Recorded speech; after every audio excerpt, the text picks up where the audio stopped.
My dear students, welcome to Methodological. In this session, we will be doing questions related to quantitative aptitude for SNAP examination. The questions that I have generally picked are slightly more tricky than the SNAP questions, so that हमारे जो सारे के सारे concepts हैं वो revise हो जाएं through these questions. Start करते हैं session को. And if you have not already subscribed to the channel and you're liking the content, then make sure to subscribe to the channel as well as press the bell icon. You can also join the Telegram channel Methodological and can message me on Telegram at ADITYAKT for inquiries or concerns regarding your preparation. So the first question. Amita leaves from her house and walks at 3.5 km per hour and reaches her school 6 minutes late. The next day, she walks at 4.5 km per hour and reaches the school 10 minutes early. Speed बढ़ा दिया, time कम हो गया. So what is the distance between her school and her house and the school? हर एक question में pause करो video को, solve करो, फिर देखो solution. Okay, so Amita leaves her house and walks at 3.5 kilometre per hour. Second day पे she walks at 4.5 kilometre per hour. Distance दोनों दिन क्या है? सेम है, तो डिस्टेंस सेम है यहाँ पे. And if distance is same तो क्या होगा? Time and speed inversely proportional होंगे. स्पीड 3.5 से 4.5, स्पीड का रेशियो क्या आ जाएगा? स्पीड फर्स्ट केस में 3.5, सेकंड केस में 4.5, तो रेशियो ऑफ स्पीड इज 7:9. 7:9 का रेशियो है स्पीड का. टाइम का रेशियो हो जाएगा just opposite, 9:7. And question is saying in the first case she reaches 6 minutes late. First case में टाइम ज्यादा लग रहा है 6 मिनट से, एंड सेकंड केस में she is reaching 10 minutes early. 10 minutes कम टाइम लग रहा है. तो डिफरेंस कितना है दोनों केसेस में? 16 मिनट्स का गैप है. 16 मिनट्स का गैप है और टाइम रेशियो में आ रहा है 9:7, यानी कि जो गैप है बीच का दैट इज 2 यूनिट्स. तो 2 units is equal to 16 minutes. यहां से टाइम की वैल्यू निकल आएगी. किसी भी एक केस में टाइम की वैल्यू निकाल लो, स्पीड पहले से पता है, डिस्टेंस आ जाएगा. ठीक है, सो टाइम 2 यूनिट्स 16 मिनट्स यानी कि 1 यूनिट आ जाएगा 8 minutes. 8 minutes. Okay, so first case में स्पीड है 3.5, टाइम लग रहा है 9 यूनिट का. टाइम की वैल्यू निकाल लो. 9 units will be equal to 9 × 8, 72 minutes. क्योंकि स्पीड किलोमीटर पर आवर में है तो टाइम को भी करोगे आवर में. Okay, distance will be equal to speed into time. Speed है 3.5, टाइम हो जाएगा हमारा 72 मिनट्स और आवर्स में हो जाएगा 72/60. डेसिमल हटाओगे एक और जीरो ऐड हो जाएगा. 12 से सिंप्लीफाई किया तो 12 6 और नीचे बचेगा 50. ठीक है, 6/50 और 7 से यहाँ बचेगा 5. नहीं 5 से काटोगे, 7 से नहीं, 7 का मल्टीपल थोड़ी है. सो आंसर आ जाएगा this will B 7 and this will be 10. तो 42/10 4.2 kilometre. Distance will be 4.2 kilometer. Option A will be the answer. Okay. Clear है? अच्छा, in such a case directly formula भी apply कर सकते हो to solve for it. Formula क्या होगा? Distance will be equal to product of the speeds, क्योंकि दोनों speeds हमें given है, S1 into S2 divided by S1 और S2 का difference multiplied by टाइम का डिफरेंस. ठीक है, S1 into S2 divide by delta S multiplied by delta T. तो स्पीड्स हमारी हैं 3.5 और 4.5. 3.5 इंटू 4.5 डिवाइडेड बाई डिफरेंस कितना है? डिफरेंस है 1 का. डिफरेंस लेना है, हमें सब्ट्रैक्ट नहीं करना. नेगेटिव में थोड़ी आएगी डिस्टेंस, डिस्टेंस तो पॉजिटिव आएगी. ठीक है, डिफरेंस लेना 1 आ जाएगा. और टाइम का डिफरेंस कितना आ रहा है? 16 मिनट्स का, बट आवर में लोगे तो 16/60. ओके, क्लियर है? ठीक है, अब ये दोनों डेसिमल हटा दो और पहले इसको सिंप्लीफाई कर लो, तो ये वैल्यू आ जाएगा हमारा 4/15. और 2 जीरो और ऐड हो जाएंगे क्योंकि डेसिमल हमने रिमूव किया है. ठीक है, 15 से 3 टाइम्स जाएगा, 100 टाइम्स जाएगा. तो दिस इज 35 इंटू 3 इंटू 4/100. ठीक है, 35 into 3 into 4/100. 35 into 3/25, that is 105/25. तो दिस विल बी 4.2 किलोमीटर. क्या फॉर्मूला क्लियर है? ठीक है, ये फॉर्मूला दो तरह से यूज कर सकते हो. Specially this formula is very important in those questions जहां पे कि हमें वैल्यूज गिवन नहीं हो. फॉर एग्जांपल कंपैरिजन गिवन हो कि if Amita increases her speed by 1 kilometre per hour she takes 10 minutes less. If Amita decreases her speed by 2 kilometre per hour she takes 15 minutes more और 20 minutes more और 30 minutes more. So in such a question जहाँ पे कि हमें exact values given नहीं, वहाँ पे this formula is more important. यहाँ पे तो एग्जैक्टली तुम रेशियो से भी सॉल्व कर लोगे, ठीक है. And this formula is distance is equal to S1 into S2 divide by delta S into delta T, और this can also be used as T1 into T2 divide by delta T into delta S.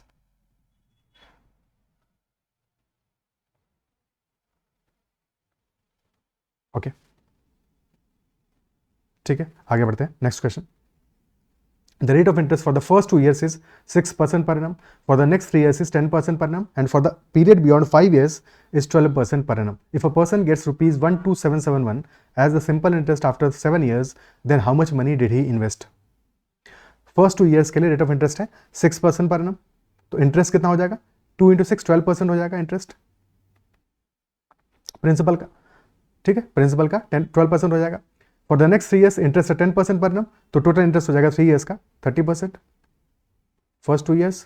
Then for next 3 years और period beyond 5 years, 5 years के बाद में interest है 12% पर annum, और total 7 years के बाद का इंटरेस्ट हमें गिवन है.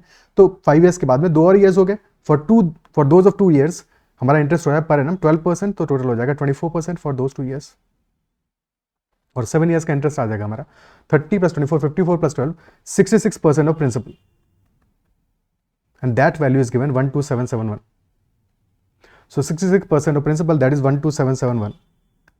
सिंप्लीफाई करते हैं, 11 का मल्टीपल तो डेफिनेटली होगा, 6 यहाँ पे बचा, 11 1 जार 11, फिर बचा हमारा 11 1 जार 11 1161, ठीक है. और फिर 3 से भी जाएगा, सो यहाँ बचेगा 2, और दिस वैल्यू विल बी 387. तो 2% ऑफ प्रिंसिपल इज 387, यानी कि 1% कितना आ जाएगा हमारा? 1% will be 193.5. So principal will be 19350. Principal will be 19350, 19,350. Option B will be the answer. Okay, next question. In what ratio should sugar costing rupees 40 per kg be mixed with sugar costing rupees 48 per kg so as to earn a profit of 20%? Profit चाहिए हमें 20% when we are selling the mixture at rupees 54 per kg. So mixture is sold at rupees 54 per kg और profit चाहिए हमको कितना? 20% का profit चाहिए. 20% यानी कि 1/5 का प्रॉफिट चाहिए. तो if 5 is the cost price, profit should be equal to 1. तो SP क्या हो जाएगा? सेलिंग प्राइस हो जाएगा 6, isn't it so? If CP is 5, selling price will be 6, तभी तो 1 का प्रॉफिट होगा. और हमें वैल्यू किसकी गिवन है? सेलिंग प्राइस की. तो 6 यूनिट्स की वैल्यू हमें गिवन है, दैट इज रुपीज 54, यानी कि 1 यूनिट की वैल्यू आ जाएगी 9. और अगर 1 यूनिट की वैल्यू आ गई 9, या फिर सीपी हमारा 5/6 होगा सेलिंग प्राइस का, ऐसे समझ लो. तो 5 यूनिट्स की वैल्यू कितनी आ जाएगी हमारी? 5 × 9 45 रुपीज पर के जी. तो cost, overall cost, average cost will be 45 rupees per के जी. और एक शुगर मिक्स कर रहे हैं 40 रुपीज वाली, और एक मिक्स कर रहे हैं 48 रुपीज वाली. तो एवरेज है हमारा 45 है. 40 48 एवरेज इज 45, रेशियो आ जाएगा.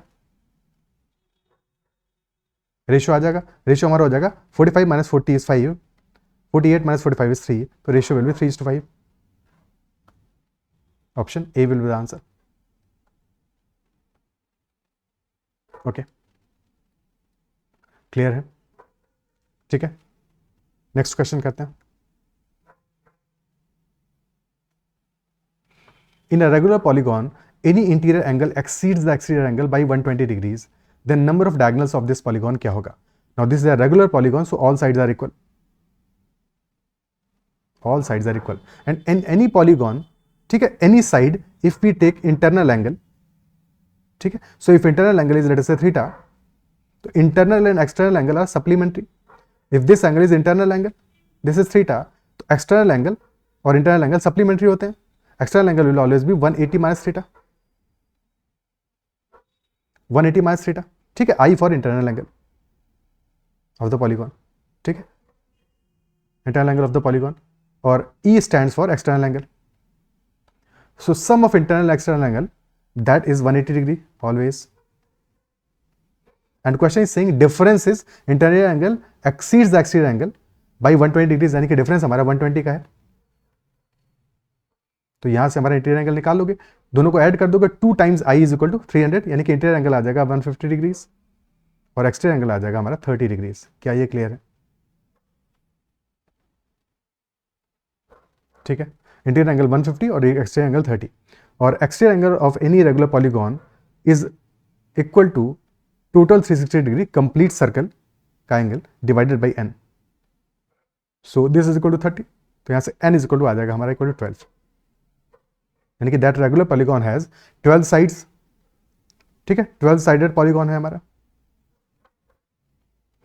And if that is 12 sided polygon तो नंबर ऑफ डायगोनल्स कितने आ जाएंगे?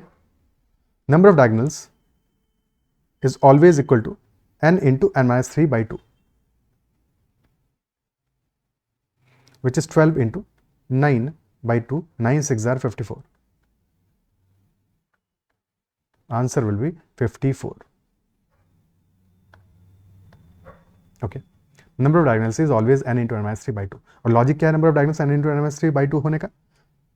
अगर हमारे पास n पॉइंट्स हैं, if we have total n points, so हमें n में से 2 पॉइंट सेलेक्ट करने हैं, क्योंकि कोई भी लाइन बनाना है, लाइन ड्रॉ करना है, 2 पॉइंट चाहिए. ठीक है, नंबर ऑफ वेज कितने होंगे हमारे? nc2, choose 2 points. ठीक है, which is n into n-1/2. Now out of these nc2, n तो लाइंस हो जाएंगी हमारी. अगर ये n पॉइंट्स हमारे एक पॉलीगॉन बना रहे हैं, पॉलीगॉन के वर्टेक्स हैं, ये सारे के सारे वर्टिसेस हैं, तो n तो लाइंस हो जाएंगी, बचे हुए डायगोनल्स होंगे, रेस्ट आर डायगोनल्स. ठीक है, so that is why n into n-1/2 are total lines. इनमें से n सब्ट्रैक्ट कर दोगे तो हमें नंबर ऑफ डायगोनल्स मिल जाएंगे, which is n into n-3/2. Okay, clear. Next question. A takes 2 hours more than B to cover a distance of 40 kilometers. If A doubles his speed, he takes 1.5 hours more than B to cover 80 kilometers. First case में distance है 40 kilometer, second case में distance है 80 kilometer. और first case में A is taking 2 hours more than B. Second case में A ने speed को double किया है and he is taking 1.5 hours more than B to cover 80 kilometers. Okay. To cover a distance of 90 kilometers, how much time will it B take if he travels at 3/4 of his usual speed? Okay. So when distance is 40 kilometers, time taken by A and B, comparison क्या है? A is taking 2 hours more than B. Let us say B is taking T hours का time, तो A will be taking T plus 2 hours. अब हमने क्या किया? Distance कर दिया 40 किलोमीटर से 80, डिस्टेंस को कर दिया डबल, डिस्टेंस हो गया ये डबल. ठीक है, तो इफ डिस्टेंस इज डबल तो टाइम टेकन भी डबल हो जाएगा A और B का. तो B will be taking 2T time, A will be taking 2T plus 4 time with same speed, but A has also doubled his speed. A ने अपनी speed double कर दी है, तो जब स्पीड डबल कर देगा टाइम हाफ हो जाएगा. स्पीड डबल कर देगा, टाइम विल बी हाफ. तो after speed is doubled, time हो जाएगा T plus 2 फॉर A. या ऐसे समझ लो कि डिस्टेंस भी डबल हो गया, स्पीड भी डबल हो गया, तो टाइम सेम लगेगा. तो A का time taken will be same as that taken in 40 kilometres with the usual speed. तो A को टाइम लगेगा T plus 2 का, बट B को टाइम लग रहा है 2T. और क्वेश्चन इज सेइंग कि A is taking 1.5 hours more than B to cover the distance of 80 kilometres, यानी कि T plus 2 this time is equal to 2T plus 1.5 hours. क्या ये क्वेश्चन समझ में आता है? ठीक है, T plus 2 this will be equal to 2T plus 1.5 hours, and hence T will be equal to 0.5.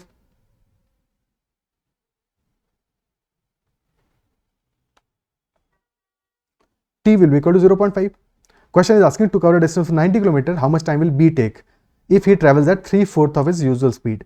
तो अभी टाइम कितना है? T 0.5 है, तो टाइम टेकन बाय B इन ट्रेवलिंग 80 किलोमीटर कितना आएगा? 2T which is equal to 1 hour. So in 1 hour B is traveling 80 kilometers. So speed of B कितना है? 80 kilometre per our. Okay. So time taken by B will be equal to distance upon speed. Distance travel करना है 90 और speed करना है 3/4 of 80, 3/4 of usual speed यानी 3/4 into 80. सो बचा 90/60 which is 3/2 hours. Time taken will be 3/2 hours. Option B will be the answer. क्या ये clear है? ठीक है, next question. Find the sum of the all the terms of the series. 28, 25 actual में ज्यादा terms given होने चाहिए थे. ठीक है, सीरीज है हमारा 28, 25, 22 and then -29. Okay, so this is an AP है, फर्स्ट टर्म है 28 और हमारा कॉमन डिफरेंस कितना है, -3 का है. First term is 28 and common difference is -3. Number of terms निकालने पड़ेंगे. अगर हमें सम चाहिए टर्म्स का, तो sum can be sum of a series is equal to n/2 into 2a plus n-1 times d. या तो ऐसे लिख सकते हो, या कह सकते हो n/2 into first term plus last term, और you can say this is n into average. Okay, ठीक है, n into average of the series. तो एवरेज कितना आएगा, average is first term plus last term by 2. Okay, average हमारा आ रहा है first term plus last term by 2. n निकाल लेते हैं. डिफरेंस कितना आ रहा है, 28 है, -29 है, तो हमारा n will be equal to last term यानी nth टर्म हमारा, ठीक है, -29 माइनस फर्स्ट टर्म, ठीक है, last term minus first term divided by common difference which is -3 plus 1. ठीक है, इसको भी ऐसे लिखो या फिर लिख दोगे कि Tn nth term is equal to a plus n-1 times d. So Tn is -29 which is equal to 28 plus n-1 times d, और d हमारा -3 है. प्लस माइनस का हमेशा ध्यान रखना है. ठीक है, यहां से भी सॉल्व करोगे अल्टीमेटली यही क्वेश्चन बनेगा. तो n is equal to -57 by -3 यानी n is equal to 19 plus 1 which is equal to 20. तो नंबर ऑफ टर्म्स आ रहे हैं हमारे 20. तो sum of this series will be equal to n which is 20 into average, और average आ रहा है हमारा 28 माइनस 29 बाई 2, तो 20 into minus half, answer will be -10. Answer will come out to be -10, option C. Okay, ठीक है.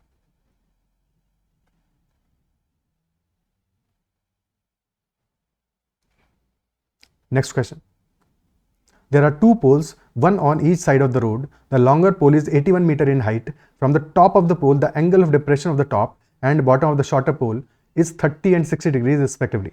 Find the height of the shorter pole. Shorter pole का height क्या होगा? Okay.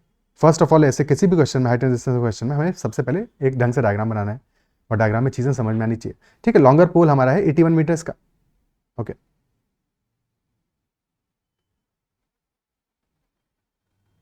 and on the other side of the road we have a shorter pole. ठीक है, this is 81 meters, and from the top of the longer pole the angle of depression of the top and bottom of the shorter pole is 30 and 60 degrees respectively. Angle of depression यानी कि this will be angle of depression of the top of the pole which is 30 degrees, and angle of depression of the bottom of the pole, this is 60 degrees. Okay,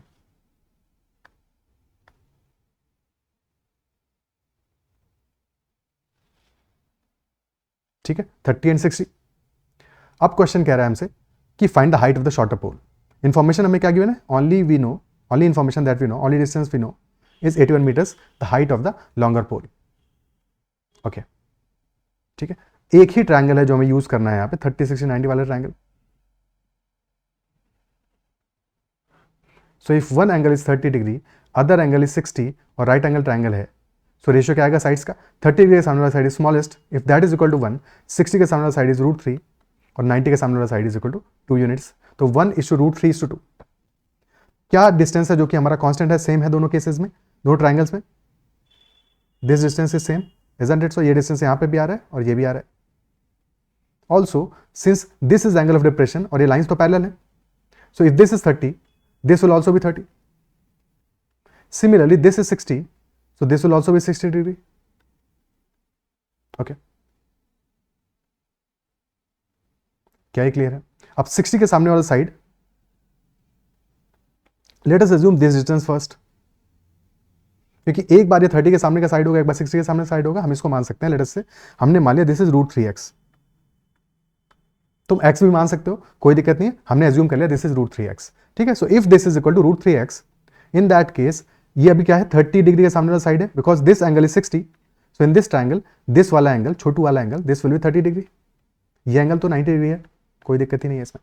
okay, so 30 degree के सामने वाला side है हमारा √3x, और हमें पता है 30 के सामने साइड जो होगा 60 के सामने साइड उसका √3 टाइम्स होगा, यानी कि 30 के सामने साइड है √3x, तो 60 के सामने साइड यानी कि this side will be equal to √3x into 3, √3x into √3 यानी कि दिस विल बी 3x। तो 3x की वैल्यू हमें गिवन है 81, 3x is equal to 81। Okay, clear है, 3x आ गया हमारा इक्वल टू 81। अब बात करते हैं छोटे वाले ट्रायंगल पे। तो in the smaller triangle this angle is 30 and this angle is 60। Okay, अब 60 के सामने साइड कितना है, this is √3x, this is √3x। सो ये छोटू वाला हाइट कितना हो जाएगा, दिस हाइट। 60 के सामने साइड √3x, 30 के सामने साइड डिवाइड बाई √3 होगा, so this height will be equal to x, this will be equal to x। और अगर this is x, so this will be 2x, because total 3x था, this will be 2x। और यही height तो हमें निकालनी है ultimately, because these two heights are same, this is also 2x। Okay, तो अगर हमारा 2x हाइट हमें निकालना है, 3x वॉज 81, सो x यहां से आ जाएगा 27, so 2x will be equal to 54। Option B will be the answer. क्या ये क्लियर है? ठीक है,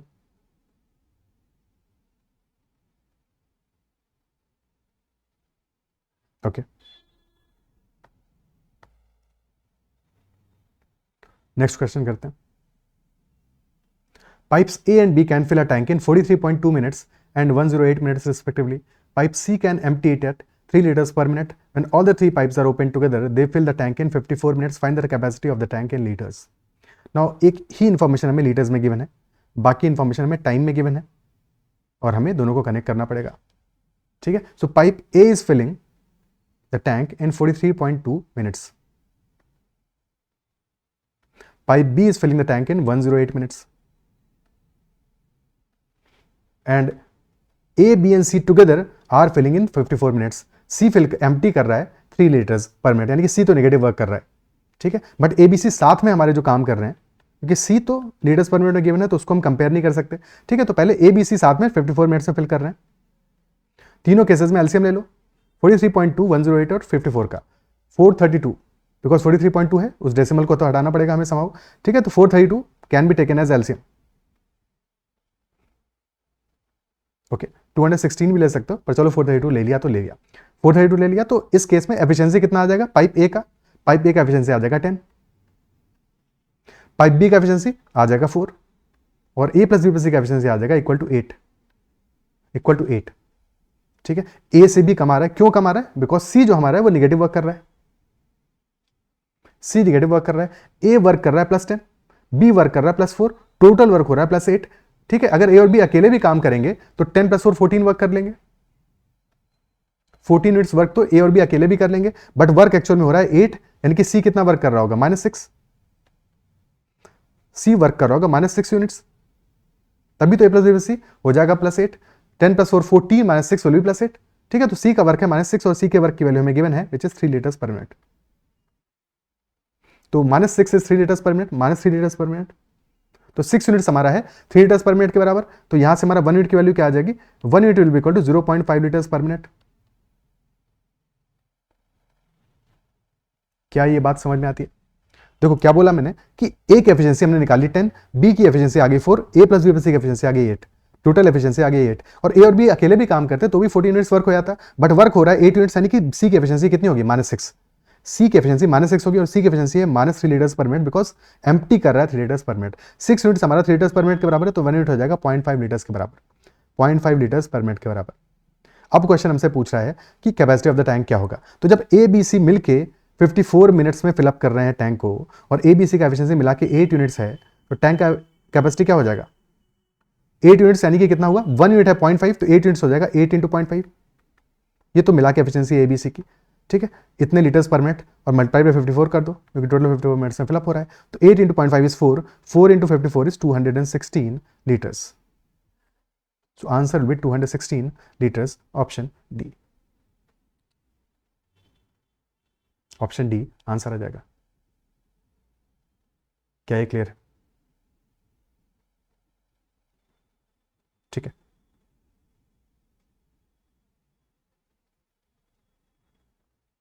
ओके या फिर यही सेम चीज करने के लिए ऐसे भी सोच सकते थे कि सी की एफिशिएंसी 6 है, टोटल हमारा जो वर्क है या कैपेसिटी है टैंक की दैट इज 432 यूनिट्स, अभी हम जो बात कर रहे हैं यूनिट्स में, तो सी को कितना टाइम लगेगा एम्प्टी करने में, time taken by C will be equal to 432/6, यानी कि 72 मिनट्स में कंप्लीटली एम्प्टी कर देगा सी, और पर मिनट 3 लीटर्स एम्प्टी कर रहा है, तो 72 इंटू 3 216 लीटर्स कैपेसिटी होगा। Isn't it so? ठीक है, okay next question, A and B are solutions of acid and water, the ratio of water and acid, देखो ऑर्डर चेंज कर दिया, पहले लिखा है एसिड वाटर, बाद में लिखा है water acid, anyway ratio of water and acid in A and B are 4:5 and 1:2, ठीक है, तो वाटर और एसिड का रेशियो क्या आ रहा है, ए में रेशियो आ रहा है 4:5 का, और बी में रेशियो आ रहा है 1:2 का। If X liters of A is mixed with Y liters of B, then ratio of water and acid in the mixture becomes 8:30. तो जब दोनों को मिक्स कर रहे हो तो 8:13 का रेशियो बन जा रहा है ultimately. This is a new mixture, ठीक है, मिक्सचर सी मान लिया हमने, mix of A and B, mix of A and B, the ratio is 8:13। So X:Y का रेशियो क्या होगा, सिंपली एलिगेशन लगा दो, वाटर में एलिगेशन कर लो या फिर एसिड में एलिगेशन कर लो, और जब भी एलिगेशन करोगे तो हम किस में एलिगेशन करेंगे, वाटर डिवाइडेड बाय टोटल कर लो या एसिड डिवाइड बाय टोटल कर लो, ठीक है, तो चलो वाटर में एलिगेशन कर लेते हैं। तो वाटर हमारा फर्स्ट में आ रहा है, ए में कितना है 4 यूनिट्स है, टोटल कितना है 4 + 5 9, तो 9 में से वाटर है 4, यानी कि 4/9 हो जाएगा water, water in A. B में वाटर है 1 यूनिट, टोटल है 3, तो वाटर हमारा कितना हो जाएगा, बी में वाटर हो जाएगा हमारा 1/3, और एलिगेशन कर रहे हो तो एवरेज जो हमारा आएगा सी में, यानी टोटल मिक्सचर में ए और बी के, वाटर है 8, टोटल है 21, 8 + 13 21, 21 में से वाटर है 8, तो 8/21 हो रहा है। अब एलिगेशन से करने से पहले जो डिनोमिनेटर वैल्यूज हैं हमें उनको रिमूव करना है, 9 3 21 इनको रिमूव करना है, तो 21 और 9 हमारा एलसीएम क्या आ जाएगा, एलसीएम विल बी 63, तो मल्टीप्लाई ऑल वैल्यूज बाय 63, सो 4/9 इंटू 63, 4 इंटू 7 28 आ जाएगी वैल्यू यहाँ पे, 1/3 इंटू 63 वैल्यू आ जाएगी 21, और 8/20 इंटू 63 24 आ जाएगा। So 28 - 24 is equal to 4, 24 - 21 is equal to 3, तो रेशियो हमारा आ जाएगा 3:4 का, 3:4 का रेशियो आ जाएगा हमारा बिटवीन ए एंड बी, तो एक्स और वाई की वैल्यू आ जाएगी 3:4, ऑप्शन सी।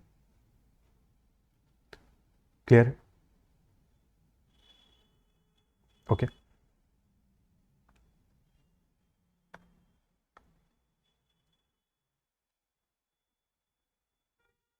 ठीक है। अब यही स्टेप जो हमने बाद में किया, यही हम यहाँ पे भी पहले भी कर सकते थे, पहले भी कर सकते थे कि हमने ऑलरेडी यहाँ पे देखा कि 4:5 9 आ रहा है, ठीक है, तो पहले वाले केस में कैपेसिटी कितनी आ रही है 9, बी में कैपेसिटी आ रही है 3 की, और ए प्लस बी में कैपेसिटी आ रहा है 21, तो हम तीनों का जो टोटल कैपेसिटी उसको सेम कर लें, टोटल कैपेसिटी को सेम कर लें, 9 3 21 का एलसीएम कितना आ जाएगा 63, तो पहले वाले केस में मल्टीप्लाई करोगे 7 से, सेकंड केस में मल्टीप्लाई करोगे 21 से, और थर्ड केस में मल्टीप्लाई करोगे कितने से 3 से। सो फर्स्ट में 7 से मल्टीप्लाई करोगे तो यहाँ भी 7 से मल्टीप्लाई करना पड़ेगा बोथ साइड्स में, यहाँ मल्टीप्लाई करोगे 21 से बोथ साइड्स में, और इधर मल्टीप्लाई करोगे 3 से बोथ साइड्स में। सो वाटर कितना आ गया हमारा, ए में वाटर आ गया 4 इंटू 7 28, बी में वाटर आ गया 1 इंटू 21 विच इज 21, और सी में वाटर आ रहा है हमारा 8 इंटू 3 24। सो अब 28 और 21 हमारा ए और बी में आ रहा है सेम क्वांटिटी में, जबकि सी में आ रहा है 24, बस एलिगेशन लगा दोगे, तो 28 और 21 24 एलिगेशन लगा दोगे, 3:4 विल बी द आंसर। तो जो काम हमने बाद में किया वही सेम यहाँ भी अप्लाई कर सकते थे, क्या ये अप्रिशिएट कर पा रहे हो, ठीक है। एंड सिमिलरली एसिड में चाहते तो वहाँ पे एलिगेशन लगा देते, दोनों में से किसी भी एक पे लगाना है, बस कॉन्सेप्ट अपने सही रखना है, गलती नहीं करना है, ठीक है। Okay next question, the sum of the present ages of a father and son is 2 years, 4 years hence यानी कि आफ्टरवर्ड्स, बाद में, आज के बाद 4 years hence the son's age will be 1/4 of that of father. So what will be ratio of ages of the son and father 10 years from now? Ratio of ages 10 years from now क्या होगा?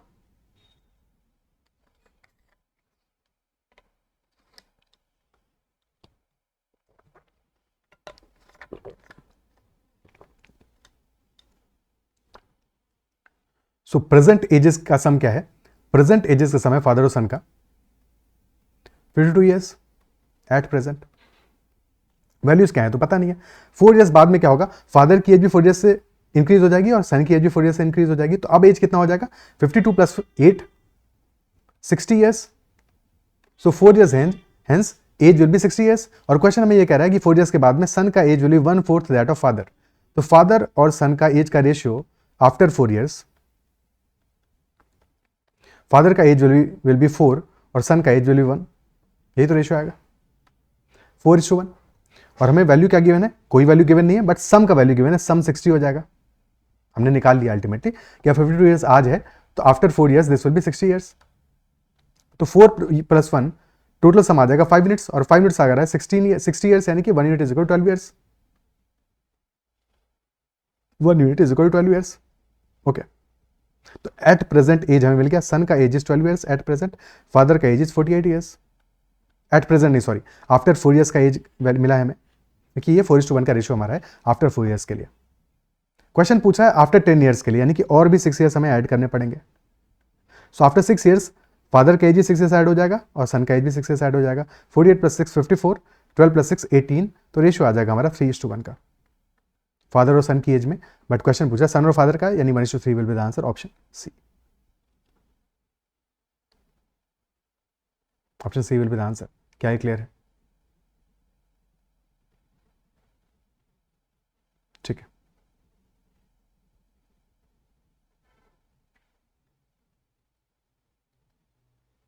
Okay. अगर unknown assume करते हो तुम तो ये मान सकते थे फादर और सन का एज का रेशियो आ रहा है 4:1 आफ्टर 4 ईयर्स। तो लेट्स से फादर की एज है 4x, सन की एज होगी 1x, और एट प्रेजेंट एज क्या हो जाएगी, ये तो 4 ईयर्स बाद का कहानी है। प्रेजेंट की एज क्या हो जाएगी, प्रेजेंट एज हो जाएगा 4x - 4 for the father and x - 4 for the सन।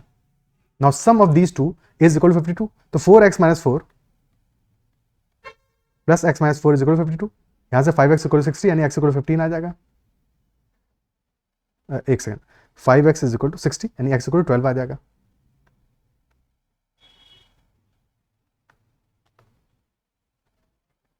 और फिर अकॉर्डिंगली वैसे ही करना है जैसे अभी कि हमने, ठीक है। फिर तुमको 10 ऐड कर देना है, यहाँ पे 10 ऐड कर देना है, आंसर आ जाएगा। वैसे भी सोच सकते थे इसी सेम चीज को। Okay, next question, a TV sold at 8% profit, had it been sold for ₹728 more the profit would have been 15%। 8% profit पर सेल किया है। अगर हमारा 728 रुपीज एक्स्ट्रा चार्ज किए होते तो प्रॉफिट कितना होता, 15% का प्रॉफिट होता। एट प्रेजेंट 8% है, तो प्रॉफिट अगर हमें 15% बनाना है,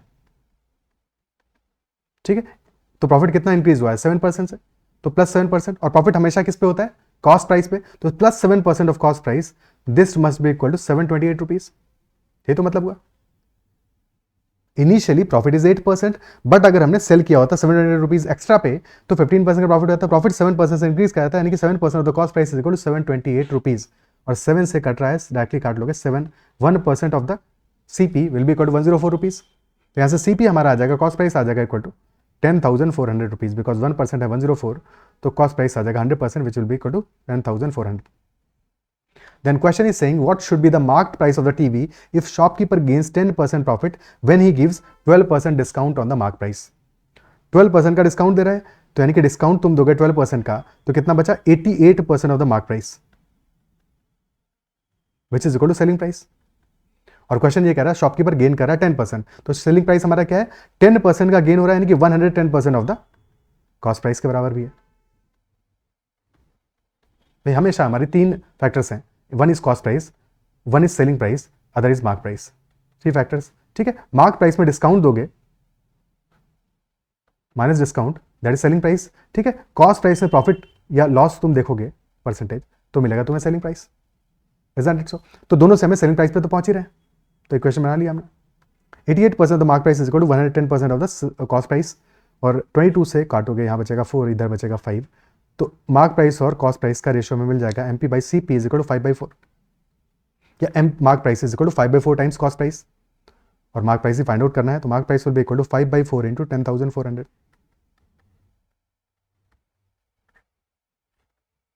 So this will be 2,600 into 5, which is 13,000 rupees. 13,000 rupees. Option C will be the answer. Okay, ठीक है.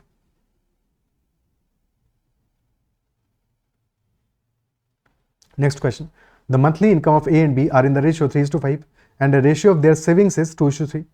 तो इनकम का रेशियो है 3:5 का, सेविंग का रेशियो है 2:3 का. If income of B is equal to 3 times the saving of A, then what is the ratio of expenditure of A and B? So for A and B income का ratio आ रहा है 3:5,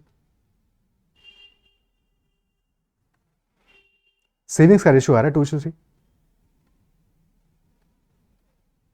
and question is saying income of B is equal to 3 times the saving of A. Income of B, which is this, is 3 times of saving of A. पहले तो दोनों को equal करो और फिर 3 टाइम्स बना लेंगे. ठीक है, पहले तो इक्वल करो. एक वैल्यू आ रहा है हमारा 2 यूनिट्स, एक आ रहा है 5. पहले तो इक्वल करते हैं, फिर बनाएंगे 3 टाइम्स. तो इक्वल करने के लिए क्या करना पड़ेगा? फर्स्ट वाले रेशियो को मल्टीप्लाई कर दो 2 से. अब इक्वल हो गया. ठीक है, अब इनकम ऑफ बी कितना हो गया? 10, और यहां मल्टीप्लाई कर दो 5 से. अब इक्वल हो जाएगा. बट हमें क्या चाहिए? Income of B is 3 times savings of A. तो 3 टाइम्स बनाना है तो 3 से और मल्टीप्लाई कर दो further. Now this is 5 into 6 30, और हमारा सेविंग ऑफ ए कितना आ रहा है? 10. अब चीजें एग्जैक्टली क्वेश्चन के अकॉर्डिंग हो गई हैं, यानी कि सॉल्व कर लेंगे अब. ठीक है, सॉल्व कर लो. तो इनकम ऑफ ए कितना आ गया? 3 इंटू 6 18, और सेविंग ऑफ ए कितना है? 8 10. 18 माइनस 10 कितना आ जाएगा? This will B 8. This is 18. 18 minus 10 आ गया 8, और इनकम ऑफ बी आ गया हमारा 5 इंटू 6 30, और सेविंग्स आ गया 15. 30 माइनस 15 इज 15. तो ratio of expenditure, because income minus saving is equal to expenditure, so expenditure का रेशियो आ जाएगा 8:15. Option B is the answer. क्या ये क्लियर है? ठीक है,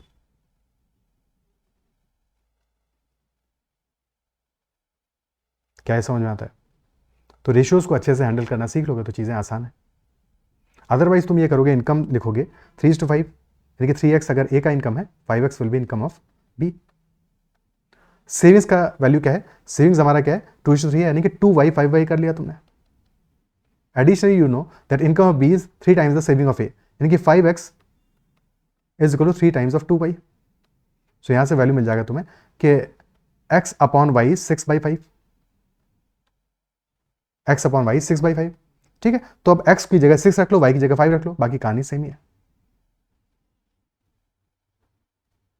x की जगह पे 6 रख लो और y की जगह रख लो 5. ठीक है, वही सेम चीज जो हमने किया है, समझ के. Okay, next question. 4 identical coins are placed in a square. For each coin the ratio of area to circumference is same as ratio of circumference to area. Then find area of the square that is not covered by the coins. Area of the square that is not covered by the coins. Okay, so we need to find out basically this area. ये बचा हुआ area सारा का सारा. नहीं,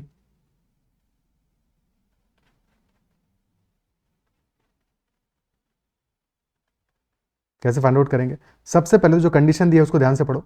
condition is that for each coin the ratio of area to circumference is same as ratio of circumference to area. Area upon circumference is same as circumference upon area. ये कब possible है? जबकि दोनों equal हो. Area square is equal to circumference square, दोनों ही positive quantities हैं, तो area is equal to circumference for the coin. और कॉइन का एरिया क्या है? Pi r square. Pi r square this is equal to 2 pi r. So pi से pi cancel out हो जाएगा, आर से आर कैंसिल आउट हो जाएगा, बचेगा हमारा आर इज इक्वल टू 2. तो यहां से हमें आर इज इक्वल टू 2 मिल गया. Radius of each coin is equal to 2, और रेडियस अगर 2 है तो यहां से हमें स्क्वायर का वन साइड का वैल्यू मिल जाएगा, because this is 2, this is also 2, this is also 2, this is also 2. Total कितना हो गया? 8. तो वन साइड का लेंथ आ गया हमारा equal to 8. So total area of these parts will be equal to area of the square minus area of 4 coins. तो area of square कितना होगा? 8 square minus 4 times pi r square, तो pi into 2 square. So this will be 64 minus 16 pi. 16 common आ जाएगा, 16 into 4 minus pi. This will be area of the remaining portion that is not covered by the coins. Option C answer आ जाएगा। Is it clear? ठीक है, okay.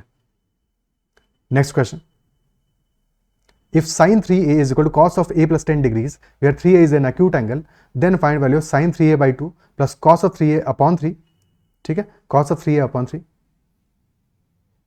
plus tan of 3a by 2 का whole square. तो sin 3a is equal to cos of a plus 10 degree.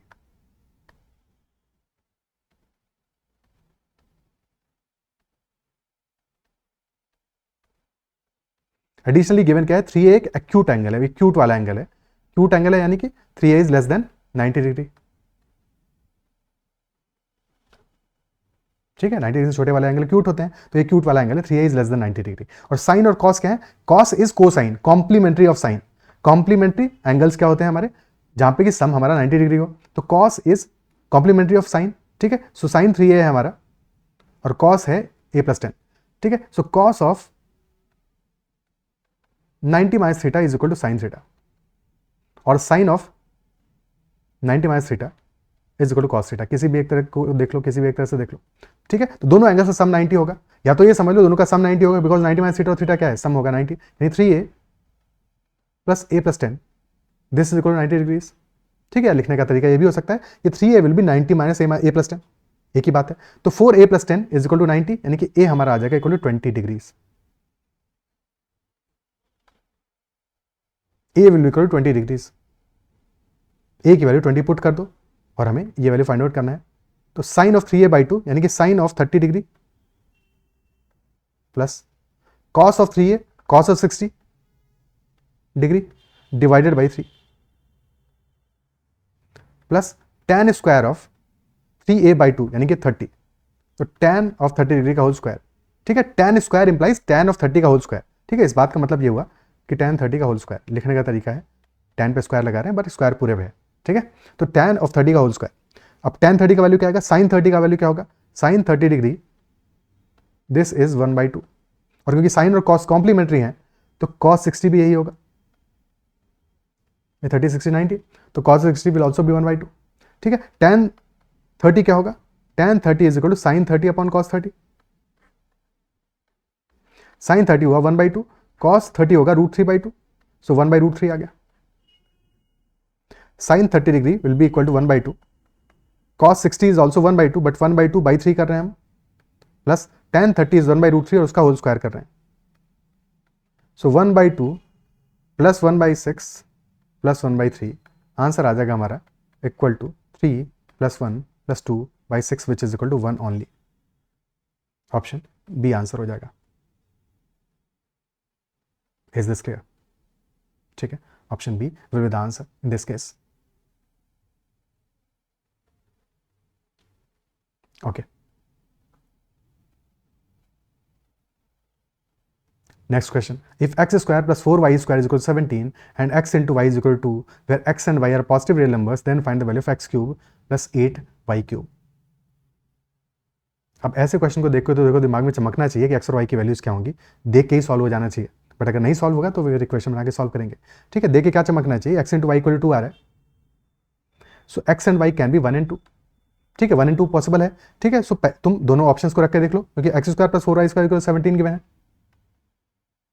सो एक case हो सकता है कि तुमने x को रखा 2, y को रखा 1, so if x is equal to 2 x square आ जाएगा 4 और y स्क्वायर होगा 1, तो 4 into 1, तो 4 प्लस 4 into 1 तो 8 आता, बट आ रहा है 17, यानी कि x equal to 1 y equal to 2 रख के देख लो, तो x इक्वल टू 1 पे this will be 1 plus 4 into 4 which is equal to 17, तो यस x इक्वल टू 1 है और y इक्वल टू 2 है। ठीक है, x इक्वल टू 1 है, y इक्वल टू 2 है। अब आंसर फाइंड आउट कर लो, x क्यूब क्या होगा, 1 cube plus 8 into 2 cube, so 1 plus 8 into 8 1 plus 64, answer will B 65। Question खत्म। ठीक है, आंसर आ जाएगा 65। अगर ये नहीं समझ में आया, नहीं क्लिक किया, तब क्या करोगे, तब फिर परफेक्ट स्क्वायर फाइंड आउट करोगे। X square plus 4y square आ रहा है 17, एक्स वाई आ रहा है 2, और समहाउ हमें x प्लस 2y की वैल्यू फाइंड आउट करना पड़ेगा, because x cube plus 8y cube है, यहाँ पे है एक्स स्क्वायर प्लस 2y का whole square, this is x square plus 2y का होल स्क्वायर, तो प्लस साथ में कर दोगे, परफेक्ट स्क्वायर के लिए क्या करोगे, a square plus B square plus 2ab, तो 2 इंटू ए क्या है x और b क्या है 2y, क्या वैल्यू आ जाएगा, this will be equal to 17, x square plus 4y square तो 17 है, plus this part is 4xy by x square plus 4y square plus 4xy, और xy की वैल्यू 2 है तो 4xy हो जाएगा 4 इंटू 2, यानी कि 17 plus 8 25. So basically x plus 2y का whole square, this is 25.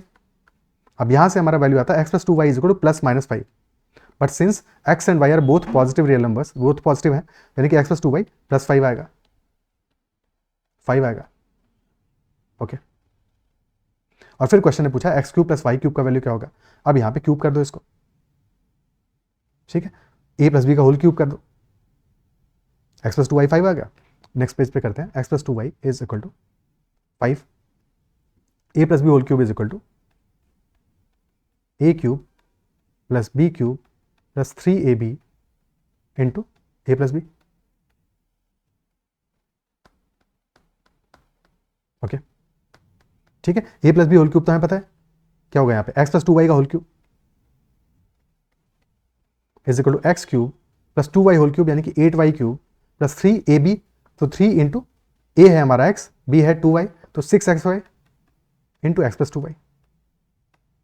So this part is x plus 2y 5 है, 5 cube is equal to x cube plus 8y cube plus 6 into xy which is 2, तो 6 into 2 multiplied by x plus 2y which is 5. So this becomes 60. So x cube plus 8y cube is equal to 125 minus 60 which is equal to 65. Option B is the answer. ठीक है ना, okay clear है. Next question, A boat can go 5 km upstream and 7.5 km downstream in 45 minutes. It can also go 5 km downstream and 2.5 km upstream in 25 minutes. How much time will it take to go 6 km upstream? So boat जा रहा है upstream और downstream, ठीक है. In the first case, boat is going 5 km upstream and 7.5 km downstream, and time taken is 45 minutes. In the second case, it is going 5 km downstream and 2.5 km upstream, and time taken is 25 minutes. And question is asking 6 km downstream, 6 km upstream जाने में कितना time लगेगा, 6 km upstream जाने में कितना time लगेगा. ठीक है, तो किसी एक के केस में टाइम निकाल लो तुम, कैसे निकालोगे यहाँ पे, मैं किसी एक को इक्वल कर दो. फर्स्ट केस में हमारा अपस्ट्रीम है 5 और डाउनस्ट्रीम है 7.5. सेकंड केस में हमारा अपस्ट्रीम है 2.5 और डाउनस्ट्रीम है 5, तो सेकंड में मल्टीप्लाई कर दो 2 से. तो अगर हमें डबल कर दिया, डबल द डिस्टेंस ट्रैवल किया अपस्ट्रीम भी डाउनस्ट्रीम भी, तो टाइम भी तो डबल लगेगा. यानी सेकंड केस हमारा हो गया कि we are going 5 kilometre upstream and 10 kilometre downstream, then time taken is 50 minutes. ठीक है, अब कंपेयर कर लो दोनों केसेस को, फर्स्ट केस को सेकंड केस को. तो अपस्ट्रीम वाला टाइम सेम है दोनों केसेस में, 5 किलोमीटर 5 किलोमीटर. डाउनस्ट्रीम वाला टाइम क्या है 7.5 एंड 10, और टाइम आ रहा है हमारा 45 मिनट्स एंड 50 मिनट्स. लेकिन डिफरेंस कितना है, अपस्ट्रीम में तो सेम ही टाइम लगेगा क्योंकि डिस्टेंस सेम है. डाउनस्ट्रीम में फर्स्ट केस में 7.5 किलोमीटर और सेकंड केस में 10 kilometre, there is a difference of 2.5 kilometre. Basically second case में से, यानी कि यहां से इसमें से ये सब्ट्रैक्ट कर दोगे, so basically 10 kilometre minus 7.5 kilometre, यानी कि 2.5 किलोमीटर डाउनस्ट्रीम जाने में टाइम लग रहा है तुम्हारा 50 माइनस 45 5 मिनट्स का. 2.5 किलोमीटर डाउनस्ट्रीम जाने में टाइम लग रहा है 5 मिनट्स का. Isn't it so? क्या है, क्लियर है? 2.5 किलोमीटर डाउनस्ट्रीम जाने में लग रहा है टाइम हमारा 5 मिनट्स का, और डाउनस्ट्रीम एक्चुअल में हम कितना जा रहे हैं 7.5 किलोमीटर. किसी भी एक केस में देख लो, फर्स्ट वाले केस में जा रहे हैं 7.5, यानी कि 3 टाइम्स जा रहे हैं, तो 7.5 जाने में लगेगा हमारा टाइम 15 मिनट्स का. 15 मिनट्स का, इजंट इट सो? और यानी कि 15 मिनट्स का टाइम तो हमें डाउनस्ट्रीम जाने में लग गया, टोटल टाइम लगा 45 मिनट्स का. तो बचा वो जो 30 मिनट्स का वो टाइम कहां लगा होगा, अपस्ट्रीम 5 किलोमीटर जाने में. ठीक है, यानी कि 5 किलोमीटर अपस्ट्रीम जाने में टाइम लगा है 30 मिनट्स. सो स्पीड हमारा अपस्ट्रीम का कितना आ जाएगा, that will be 10 kilometre per hour upstream speed. So time taken to go 6 kilometre will be 6/10 hour, which will be 36 minutes. Option D.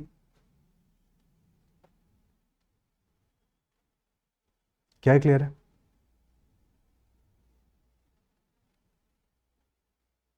Okay ठीक है,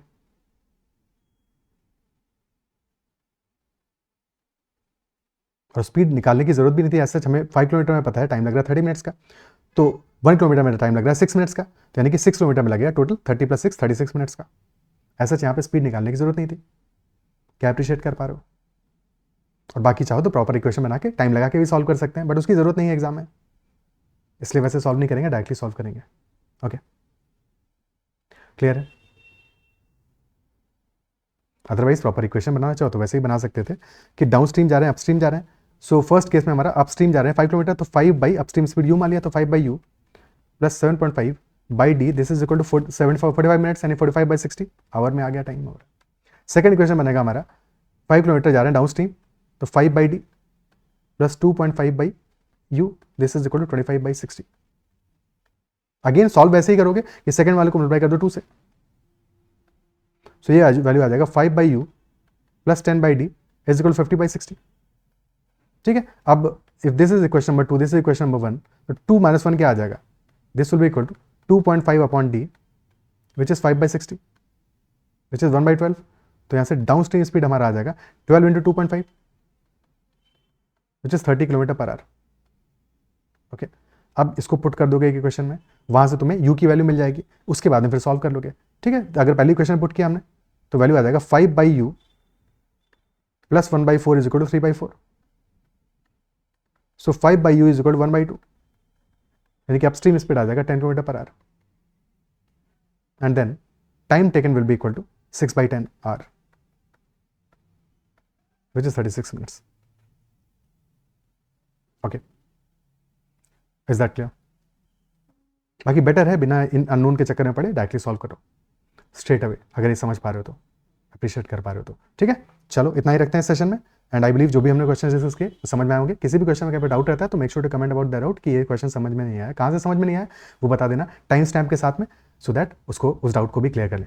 okay, I have tried my best कि सारे के सारे कॉन्सेप्ट हम revise करें, तो ऐसे ही 2-4 सेशन और लेंगे सो दैट तुम्हारा जो कॉन्सेप्ट में क्लैरिटी है वो बिल्डअप हो जाए, बाकी जो चीज़ें रह गई हैं। एडिशनली तुम चाहते हो किसी पर्टिकुलर टॉपिक पर सेशन बनाओ तो कमेंट में मेंशन कर सकते हो, I will try that as well. इतना ही रखते हैं, अगर सेशन पसंद आया तो make sure to hit the like button as well, and if you have not already subscribe to the channel then subscribe to it as well as press the bell icon. That's all from my side in this session. Bye bye, take care and keep learning.